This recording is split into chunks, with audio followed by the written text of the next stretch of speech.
എന്താടി ഈ നേരത്ത് ഒന്ന് വിളിച്ചത് പോലും ഇല്ലല്ലോ? അതെന്താ അമ്മേ, എനിക്ക് എൻ്റെ വീട്ടിലോട്ട് വരാൻ നേരവും കാലമൊക്കെ നോക്കണോ? അയ്യോ, ഞാൻ അങ്ങനെ പറഞ്ഞല്ലടി. നീ എല്ലാ പ്രാവശ്യം വരുമ്പോൾ 2 ദിവസം മുന്നേ പറയാറുണ്ട്. ഇന്നലെയും കൂടെ വിളിച്ചു, നീ ഒന്നും പറഞ്ഞില്ല വരണ കാര്യം. അതുകൊണ്ട് ചോദിച്ചാ. ഞാൻ കുറച്ച് ദിവസമായി വരണമെന്ന് വിചാരിച്ചിട്ട് പിന്നെ പറയാനുള്ള സാവകാശം കിട്ടിയില്ല. വൈകുന്നേരം വിചാരിച്ചു ഇങ്ങോട്ട് പോരാന്ന്. അല്ല മോളെ, എന്നാല് അമ്മയുടെ ചോദ്യമത്സരം കഴിഞ്ഞെങ്കിൽ ഞാൻ ഒന്ന് ഉള്ളിലോട്ട് പോയിക്കോട്ടെ, വയ്യ എനിക്ക്. അവളുടെ വരവ് അത്ര പന്തിയല്ല, എന്തോ ഒപ്പിച്ചിട്ടുള്ള വരവാ. ആ, നീ ഫോൺ നോക്കിയിരിക്കുമായിരുന്നോ? അല്ല, നീ ഇവിടെ എത്തിയാരേ അവനെ വിളിച്ചു പറഞ്ഞോ? മഹിയുടെ വീട്ടുകാരെയും മഹിയൊക്കെ വിളിച്ചു പറഞ്ഞോ? ആ, പറഞ്ഞു. നിനക്ക് മഹീനെയും കൂട്ടിക്കൊണ്ട് വരായിരുന്നില്ലേ? നാളെയും മറ്റന്നാളും ഒക്കെ അവധിയല്ലേ, 2 പേർക്കും നിൽക്കായിരുന്നല്ലോ. എന്താ ഞാൻ പറയണ നിനക്ക് കേൾക്കുന്നില്ലേ? ഞാൻ കേൾക്കുന്നുണ്ടമ്മേ. പിന്നെ നീ എന്നാടി ഒന്നും പറയാത്തേ? അവനെയും കൂട്ടിക്കൊണ്ട് വരായിരുന്നില്ലേ? എൻ്റെ അമ്മ, എൻ്റെ കല്യാണം കഴിഞ്ഞെന്ന് വിചാരിച്ചിട്ട് എനിക്ക് എൻ്റെ വീട്ടിലേക്ക് വരണമെങ്കിൽ ഞാൻ എൻ്റെ ഭർത്താവിനെ വലിച്ചു കെട്ടിക്കൊണ്ടേ വരാൻ പാടുള്ളൂ വല്ലതും ഉണ്ടോ? എനിക്ക് ഒറ്റയ്ക്ക് വരാനൊന്നും പാടില്ലേ? അപ്പം നിൻ്റെ കല്യാണം കഴിഞ്ഞിട്ട് 5 മാസമായി. അന്ന് തൊട്ട് നീ വീട്ടിൽ വരുന്നത് അവനെയും കൊണ്ടാണ്. ഒരു പ്രാവശ്യം പോലും അവനെയും കൊണ്ട് അല്ലാതെ വന്നിട്ടില്ല. ഈ പ്രാവശ്യം നീ ഒറ്റയ്ക്ക് വന്നു കഴിഞ്ഞപ്പോൾ ഞാനത് ചോദിച്ചതിന് ഇപ്പോൾ എന്താ തെറ്റുള്ളത്? തെറ്റ് ശരിയൊന്നും എനിക്കറിയില്ല. എനിക്ക് ഒറ്റയ്ക്ക് വരാനേ തോന്നി, അത് തന്നെ. അല്ല, എനിക്ക് ചെറിയ തലവേദന പോലെ. ഞാനൊന്ന് ഇച്ചിരി ഇവിടെ ഒറ്റയ്ക്ക് ഇരിക്കട്ടെ. അമ്മ ഒന്ന് പൊക്കേ. ഇതൊരു കഷ്ടം ദൈവം.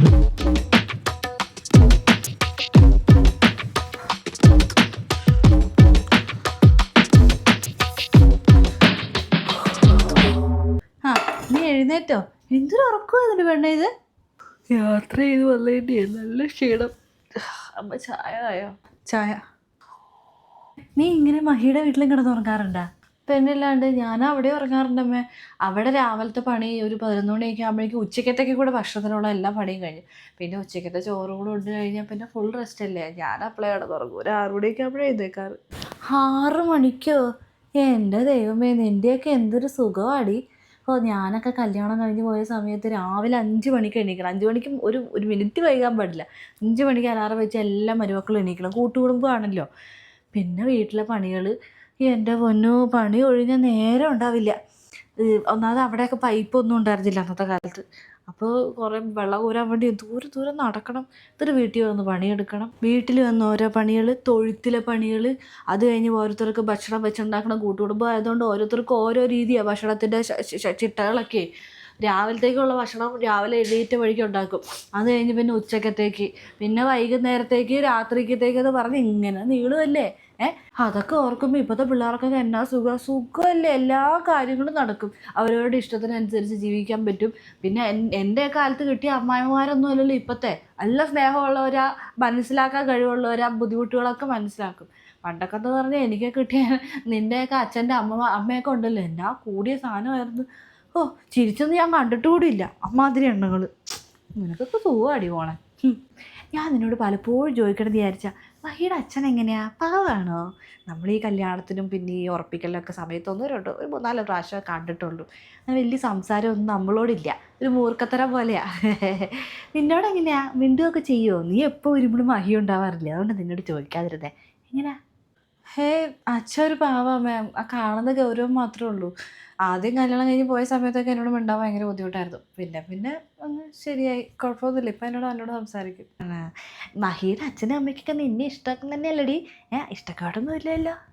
ഇല്ല മാം. മഹേൻ്റെ അച്ഛനും അമ്മയ്ക്ക് എന്നോടൊരു ഇഷ്ടക്കുറവും ഇല്ല.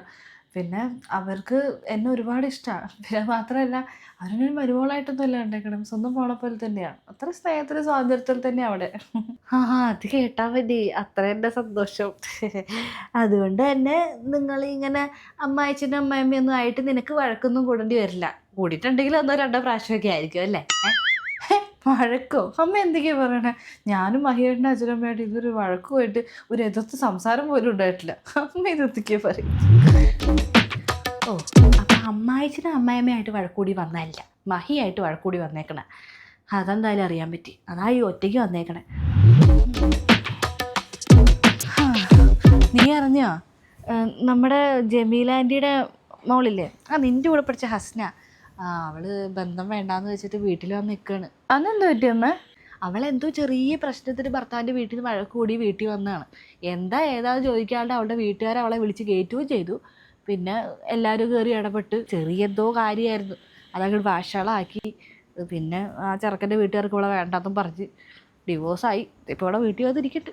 ചെറിയ കാര്യത്തിന് എടുത്തിയാട്ടം കൊണ്ട് പറ്റുന്നതാണ്. പിന്നെ നീ എന്തായാലും ഇവിടെ 2 ദിവസം കാണില്ലേ? ഞാൻ അച്ഛനോട് ഇച്ചിരി ഇറച്ചി എന്തെങ്കിലും മേടിക്കാൻ പറയട്ടെ കേട്ടോ. ആ കാണാമേ. പിന്നെ മഹി എങ്ങനെ വരുമോ നാളെ? അങ്ങനെയാണെങ്കിൽ ഇന്നിപ്പോൾ ഇറച്ചി മേടിക്കണില്ല, ചിക്കൻ മേടിക്കാം. മഹിക്ക് ചിക്കനല്ലേ ഇഷ്ടം, അപ്പോൾ ചിക്കൻ മേടിക്കാം. എനിക്കറിയില്ല മോളെ, നീ മഹിയായിട്ട് വഴക്കൂടിയല്ലേ ഇങ്ങോട്ട് വന്നേ? അമ്മയ്ക്കത് വന്നപ്പോഴേ മനസ്സിലായി. പിന്നെ നീയായിട്ട് പറയുമെന്ന് വിചാരിച്ച് ഞാൻ നോക്കിയിരുന്നയാ. മോളെ, ചെറിയ പ്രശ്നങ്ങളാണെങ്കിൽ അത് വലുതാക്കാണ്ടിരിക്കുക തന്നെ നല്ലത്. പ്രശ്നം എന്താണെന്നോ അല്ലെങ്കിൽ അതിൽ കയറി ഇടപെടാനോ അല്ലെങ്കിൽ വഴക്ക് പരിഹരിക്കാനോ അതിനൊന്നും ഞാനില്ല. അത് ഇനി പെരുപ്പിച്ച് നിങ്ങൾ വലിയ പ്രശ്നങ്ങളാക്കാനൊന്നും ഞാനില്ല. നിങ്ങൾ രണ്ടുപേരും തമ്മിലുണ്ടായ പ്രശ്നം അതിൽ മൂന്നാമതൊരാളെ ഇടപെടുത്താണ്ട് നിങ്ങൾ തന്നെ അത് പരിഹരിക്കണം.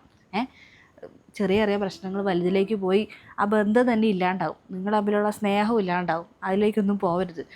അവൻ നിന്നെ വല്ല ഉപദ്രവിക്കുകയോ നീ ചെയ്തോ? ഇല്ല മാം, അങ്ങനെ ഇതുവരെ ഉണ്ടായിട്ടില്ല. പിന്നെ എൻ്റെ ഭാഗത്ത് തെറ്റുണ്ട്. ആ തെറ്റ് സമ്മതിച്ചു കൊടുക്കാൻ എനിക്കും പറ്റിയില്ല. മോളെ, തെറ്റ് പറ്റിയ സമ്മതിക്കാൻ പഠിക്കണം. ദേഷ്യം വരുമ്പോൾ നമ്മൾ അങ്ങോട്ടും ഇങ്ങോട്ടും ഒക്കെ പലതും വിളിച്ച് പറഞ്ഞെന്നിരിക്കും. അതൊക്കെ മറന്ന് പറ്റിയ തെറ്റ് തിരുത്തിക്കൊണ്ട് മുന്നോട്ട് പോയില്ലെങ്കിൽ ജീവിതം താറുമാറാവത്തേ ഉള്ളൂ.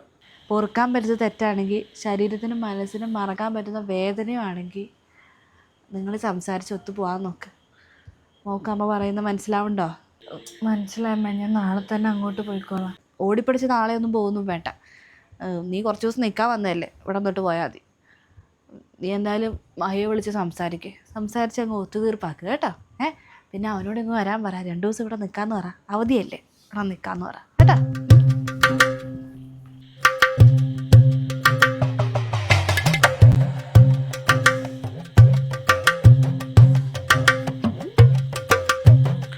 മഹേട്ടാ, സോറി.